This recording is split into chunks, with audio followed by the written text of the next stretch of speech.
ರಾಜ್ಯ ಕಾಂಗ್ರೆಸ್ನಲ್ಲಿ ಸೆಪ್ಟೆಂಬರ್ ಕ್ಷಿಪ್ರಕ್ರಾಂತಿ ಸ್ವಪಕ್ಷದ ಶಾಸಕರಿಂದಲೇ ಭ್ರಷ್ಟಾಚಾರ ಆರೋಪ, ಅನುದಾನ ಕಿತ್ತಾಟ ಆರೋಪ ತಾರಕಕ್ಕೇರಿರುವ ಈ ಹೊತ್ತಲ್ಲೇ ಅದನ್ನೆಲ್ಲ ಶಮನ ಮಾಡಕ್ಕೆ ಕಾಂಗ್ರೆಸ್ ರಾಜ್ಯ ಉಸ್ತುವಾರಿ ಸುರ್ಜೇವಾಲಾ ಅವರು ಬೆಂಗಳೂರಿಗೆ ಬಂದಿದ್ದಾರೆ. 3 ದಿನದಲ್ಲಿ 40ಕ್ಕೂ ಹೆಚ್ಚು ಶಾಸಕರಿಗೆ ಮುಖಾಮುಖಿ ಭೇಟಿಗೆ ಅವಕಾಶ ಕೊಟ್ಟಿದ್ದಾರೆ. ಇವತ್ತು ಕೋಲಾರ, ಚಿಕ್ಕಬಳ್ಳಾಪುರದ 7 ಶಾಸಕರು ಸುರ್ಜೇವಾಲಾರನ್ನ ಭೇಟಿ ಮಾಡಿದ್ರು, ಮಾತುಕತೆ ನಡೆಸಿದ್ರು. ಇನ್ನೊಂದು ಕಡೆ ವಸತಿ ಇಲಾಖೆಯಲ್ಲಿ ಗೋಲ್ಮಾಲ್ ಆರೋಪ ಮಾಡಿದ್ದ ಆಳಂದ ಶಾಸಕ ಬಿಆರ್ ಪಾಟೀಲ್ ಹಾಗೂ ರಾಜು ಕಾಗೆಗೆ ಮೊದಲ ಆದ್ಯತೆ ಕೊಡಲಾಗಿತ್ತು. ಆದರೆ ಬಿಆರ್ ಪಾಟೀಲ್ ಮಾತುಕತೆಯನ್ನ ನಡೆಸಿದ್ದಾರೆ. ಆದರೆ ಕಾಗವಾಡ ಶಾಸಕ ರಾಜು ಕಾಗೆ ಅವರು ನಾಳೆ ಹೋಗ್ತೀನಿ ಅಂತ ಹೇಳಿದ್ದಾರೆ. ಇನ್ನು ಹೈಕಮಾಂಡ್ ಏನು ಹೇಳಬೇಕು ಅದನ್ನ ಹೇಳಿದೆ ಅಂತ ಹೇಳಿದ್ದಾರೆ ಬಿಆರ್ ಪಾಟೀಲ್. ಮತ್ತೊಂದು ಕಡೆ ಹೇಳಿದ್ದೀನಿ ಅಂತ ಹೇಳಿದ್ದಾರೆ. ಮತ್ತೊಂದು ಕಡೆ ಬೀದರ್ನ ಕಾಂಗ್ರೆಸ್ ಕಲಹ ಕೂಡ ಸುರ್ಜೇವಾಲಾ ಕಿವಿಗೆ ಬಿತ್ತು. ಸಚಿವ ಈಶ್ವರ್ ಖಂಡ್ರೆ ಮತ್ತು ರಹೀಂ ಖಾನ್ ವಿರುದ್ಧ ಮಾಜಿ ಸಚಿವ ರಾಜಶೇಖರ್ ಪಾಟೀಲ್ ಮತ್ತು ಮಾಜಿ ಎಂಎಲ್ಸಿ ಅರವಿಂದ್ ಅರಳಿ ಕೆಂಪೇಗೌಡ ಏರ್ಪೋರ್ಟ್ನಲ್ಲೇ ಅವರಿಗೆ ದೂರನ್ನ ಕೊಟ್ಟಿದ್ದಾರೆ. ಇನ್ನು ಬಿಆರ್ ಪಾಟೀಲ್ ಸಲ್ಲಿಸಿರೋ ದೂರಿನಲ್ಲಿ ಏನಿದೆ ಅಂತ ನಾವು ನೋಡೋಣ. ಹೈಕಮಾಂಡ್ನಿಂದ ಕರೆ ಬಂದಿತ್ತು. ಮಾನ್ಯ ಸುರ್ಜೇವಾಲಾ ಅವ್ರ ಜೊತೆಗೆ ದೀರ್ಘವಾದಂಥ ಚರ್ಚೆ ಆಯಿತು. ನಾನು ಹೇಳಬೇಕಾದದ್ದನ್ನೆಲ್ಲ ಅವರಿಗೆ ಹೇಳಿದ್ದೇನೆ. ಅವರೆಲ್ಲರೂ ನನ್ನ ವಿಷಯಗಳನ್ನ ನೋಟ್ ಮಾಡ್ಕೊಂಡಿದ್ದಾರೆ. ಮುಂದಿನ ಬರ್ತಕ್ಕಂಥ ದಿನಗಳಲ್ಲಿ ಅವ್ರು ಏನ್ ಮಾಡಿದ್ರೆ ಅವ್ರಿಗೆ ಬಿಟ್ಟಿದ್ದು ಪಕ್ಷ ಬಿಟ್ಟು ಖುಷಿಯಾಗಿದೆಯಲ್ಲ ಖುಷಿನೆಲ್ಲ ನಾಳೆ ಹೋಗಿದ್ದೀನಿ. ಇವತ್ತು ನಾನು ಬರ್ತಾ ಇಲ್ಲ, ಈ ಮೀಟಿಂಗ್ ಇತ್ತು. ಮತ್ತು ನನಗೆ ನಿನ್ನೆ ಸಾಯಂಕಾಲ ತಡವಾಗಿ ನನಗೆ ಬಂದದ್ರಿಂದ ನಾಳೆ 11 ಗಂಟೆಗೆ ನಿಗದಿ ಮಾಡಿದ್ದೀನಿ. ಹೇಳಿದ್ದೀನಿ ಅವರಿಗೆ ನಾಳೆ 11 ಗಂಟೆಗೆ ಹೋಗಿ ಅಲ್ಲಿ ನಾವೊಂದು ಮನಸ್ಸು ಬಿಚ್ಚಿ ಮಾತಾಡಿದ್ದೇವೆ. ಸಚಿವರುಗಳಿಂದ ಕೆಲಸ ಆಗ್ತಾ ಇಲ್ಲ ಮಾತನ್ನು ಹೇಳಿದ್ದೇವೆ. ಮತ್ತು ಕೆಲವು ಸಚಿವರು ಏನಾಗುತ್ತದೆ, ನಾನು ನಿನಗೆ ನೀ ನನಗೆ, ನಿನ್ನ ಗ್ರ್ಯಾಂಡ್ ನನಗೆ ಕೊಡು, ನನಗೆ ನೀನು ಕೊಡ್ತೀನಿ, ಇದಾಗಿದೆ. ಇದನ್ನು ಆಗಬಾರ್ದು ಅಂತ ಕೂಡ ಗಮನಕ್ಕೆ ತಂದಿದ್ದೇವೆ. ಐ ಥಿಂಕ್ ಈ ಎಲ್ಲದರಲ್ಲಿ Narayana Swamy appears to be correct. Largely ಮಂತ್ರಿಗಳು ಕ್ಷೇತ್ರಗಳ ಮಂತ್ರಿಗಳು, ಯಾವನು ರಾಜ್ಯದ ಮಂತ್ರಿ ಅಲ್ಲ, ಯಾರೂ ಅಲ್ಲ, ಎಲ್ಲ ಕ್ಷೇತ್ರದ ಮಂತ್ರಿಗಳು. ಇಲಾಖೆಯ ಒಳಗಡೆ ರಸಭರಿತ ಹಣ್ಣು ಹಂಪಲುಗಳು ಹೇಗಿದೆ ಅನ್ನೋದನ್ನು ಅರಿತುಕೊಳ್ಳಲು ಪ್ರಯತ್ನಿಸುವ ಮಂತ್ರಿಗಳು, ಅಥವಾ ದುಂಬಿಯಂತೆ ಹೂವಿನಲ್ಲಿ ಮಕರಂದವನ್ನು ಹೀರುವವರು. None of them are state ministers according to me. Either they are constituency ಅವ್ರದ್ದೇ, ಅಥವಾ ಸ್ವಲ್ಪ ಯಾಮಾರಿದ್ರೆ ಡಿಸ್ಟ್ರಿಕ್ಟ್ ಇನ್ಚಾರ್ಜ್ ಅಂತ ಹಾಕಿಸ್ಕೊಂಡಿದ್ರೆ ಆ ಡಿಸ್ಟ್ರಿಕ್ಟ್ ಗೊತ್ತಾಯ್ತು, ಮಿಕ್ಕಿದೆಲ್ಲ ಸತ್ತೋಯ್ತು. ನಾರಾಯಣ ಸ್ವಾಮಿ ಇಸ್ ಕರೆಕ್ಟ್. ಲಾರ್ಜ್ಲಿ ಮಂತ್ರಿಗಳ ಮಧ್ಯೆ ಒಂದು ಒಪ್ಪಂದ ಬಂದಿದೆ. ಈ ಸರ್ಕಾರ ಒಂದೇ ಅಲ್ಲ, ಇದು ಹಿಂದಿಂದನೂ ಹಾಕೊಂಡು ಬಂದಿರೋಂಥದ್ದು ಹಣೆ ಬರಹ ಇದು. ಈ ಮಂತ್ರಿ ಆ ಮಂತ್ರಿಗೆ ನಿಂತ್ಕೋ, ಆ ಮಂತ್ರಿ ಈ ಮಂತ್ರಿಗೆ ನಿಂತ್ಕೋ, ಈ ಮಂತ್ರಿ ಆ ಮಂತ್ರಿಗೆ ಗ್ರಾಂಟ್ ಮಾಡ್ಕೋ, ಆ ಮಂತ್ರಿ ಈ ಮಂತ್ರಿಗೆ ಗ್ರಾಂಟ್ ಮಾಡ್ಕೋ. ಇದ್ರ ಮಧ್ಯದಲ್ಲಿ ಆ ಮಂತ್ರಿಗೆ ಸುತ್ತಲೂ ಅನಿವಾರ್ಯವಾಗಿ ಬೇಕಾಗಿರುವ ಶಾಸಕರನ್ನು ಓಲೈಸಿಕೋ. ಅನಿವಾರ್ಯವಾಗಿ ಬೇಕಾಗಿರುವ ಏನು? ಅನಿವಾರ್ಯವಾಗಿ ಬೇಕಾಗಿರುವ ಆ ಕ್ಷೇತ್ರದಲ್ಲಿ ಒಂದು 8-10 ಸಾವಿರ ಯಾವುದೋ ಕಮ್ಯುನಿಟಿ ವೋಟ್ ಇದ್ದರೆ, ಅಥವಾ ಈ ಶಾಸಕ ಪಕ್ಕದಲ್ಲಿರೋನು ಹಿಂದೆ ಯಾವುದೋ ಕಾಲದಲ್ಲಿ ಸಹಕಾರಕ್ಕೆ ಬಂದಿದ್ದರೆ, ಅಥವಾ ಪ್ರೊಟೆಕ್ಷನ್ಗೆ ಇನ್ನೊಂದು ಕಮ್ಯುನಿಟಿ ಇನ್ನೊಬ್ಬ ನನ್ನ ಜೊತೆಯಲ್ಲಿ ಇರಲಿ ಅಂತ, ಈ ಥರದ ಕ್ಯಾಲ್ಕುಲೇಷನ್ಸ್ಗೆ ಒಂದು 4-5 ಜನಕ್ಕೆ ಹೆಲ್ಪ್ ಆಗುತ್ತೆ. ಮಿಕ್ಕಿದ್ರೆ ಯಾರಿಗೂ ಏನೂ ಆಗಲ್ಲ, ಎಲ್ಲ ಅವರವರ ಲೂಟಿ ಅಷ್ಟೇ. ಬಿ ಆರ್ ಪಾಟೀಲ್ ಹೇಳ್ತಾರಂತೆ, ವಸತಿ ಅಕ್ರಮ ಆಡಿಯೋದಲ್ಲಿ ನಾನು ಹೇಳಿರೋದು ಸತ್ಯ ಅಂತ ಹೇಳಿದಾರಂತೆ. ಅಟ್ಲೀಸ್ಟ್ ಮಂತ್ರಿಗಳಿಂದ ಬ್ರೋಕರ್ಸ್ ಮತ್ತು ಕಾಂಟ್ರಾಕ್ಟರ್ಗಳಿಗೆ ಫಂಡ್ ಸಿಕ್ಕತ್ತೆ. ಹೇಗಿದು ಅಂತ ನಿಮ್ಗೆ ಅರ್ಥ ಆಗಿದೆ ಅಂದ್ಕೊಂಡಿದ್ದೀನಿ.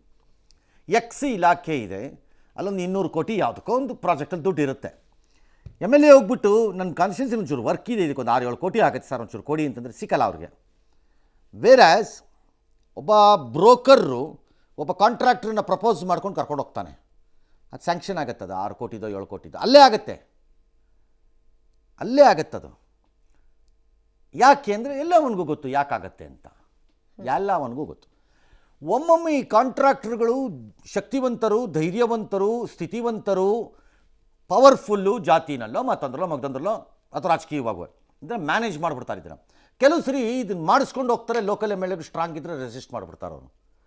ಆಗ 2 ಮಾರ್ಗ ಇದೆ. ಒಂದು ಜಗಳ ಆಡ್ಕೋಬೇಕು, ಇಲ್ಲರ ಮಂತ್ರಿಯಿಂದ ಪ್ರೊಟೆಕ್ಷನ್ ತೊಗೋಬೇಕು, ಯಾಕಂದರೆ ಅಲ್ಲಿ ಕೊಟ್ಟು ಬಂದಿದ್ದಾರೆ, ಅಥವಾ ಲೋಕಲಿ ಎಮ್ ಎಲ್ ಎನೂ ಮತ್ತೆ ಸಮಾಧಾನ ಮಾಡಬೇಕು.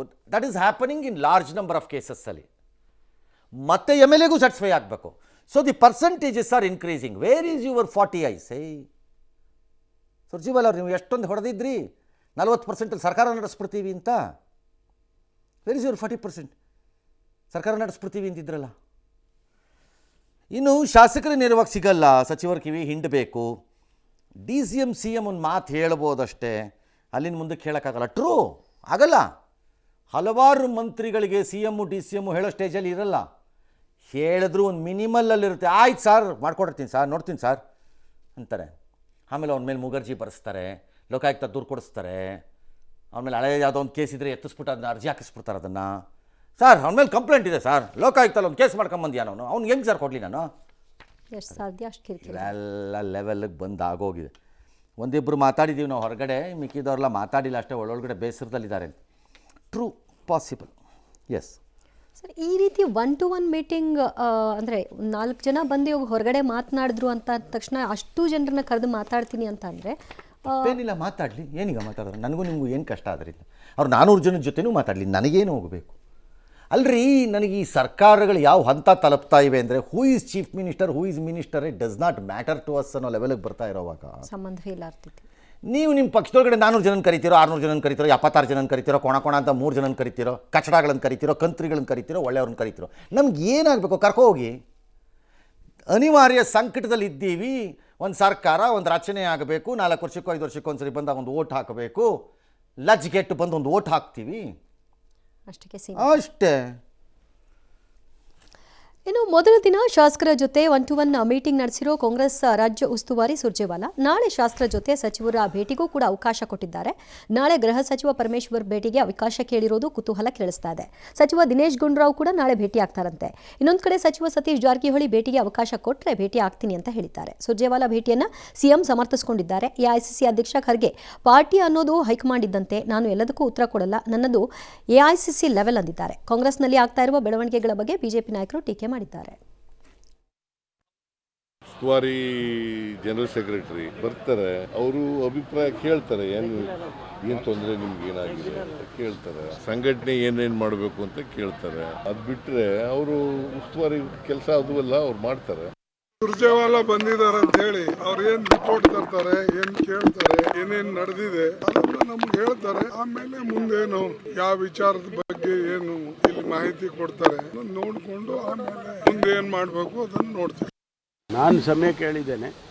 ನನಗೆ ಮಧ್ಯಾಹ್ನ ಸಾಯಂಕಾಲ ಯಾವಾಗ 1ನೇ ತಾರೀಕು 2ನೇ ತಾರೀಕು ಇರ್ತಾರಂತೆ ಅವರು ಮಾತಾಡೋದಕ್ಕೆ. ನಂದು ಪರ್ಸನಲ್. ಸುರ್ಜೇವಾಲಾ ಏನಕ್ಕೆ ಬರ್ತಾರಂತ ಎಲ್ರಿಗೂ ಗೊತ್ತಿದೆ. ಅವ್ರ ಸಮಸ್ಯೆ ಪರಿಹಾರಕ್ಕೆ ಬರೋದಿಲ್ಲ, ಕಲೆಕ್ಷನ್ಗೆ ಬರೋದವರು. ATM ಅಲ್ಲಿ ಕಲೆಕ್ಷನ್ ಮಾಡ್ಕೊಂಡು ಹೋಗಕ್ಕೆ ಬರೋದು. ಬಿಹಾರ್ ಎಲೆಕ್ಷನ್ಗಳು ಬರ್ತಾ ಇದೆ, ಅದಕ್ಕೆ ಬಹುಶಃ ಕಲೆಕ್ಷನ್ಗೆ ಬಂದಿದ್ದಾರೆ. ಈಗ ಒಬ್ಬರನ್ನ ಡಿಸೆಂಬರ್ ವೇಳೆಗೆ ಸರ್ಕಾರ ಪತನ ಆಗ್ತದ. ಕಾಂಗ್ರೆಸ್ನಲ್ಲಿ 3 ಗುಂಪುಗಳಾಗಿ ಮುಖ್ಯಮಂತ್ರಿ ಸ್ಥಾನಕ್ಕೆ ರಣಹದ್ದಿನ ತರ ಕಚ್ಚಾಡ್ತಾ ಇದ್ದಾರೆ. ದಲಿತರು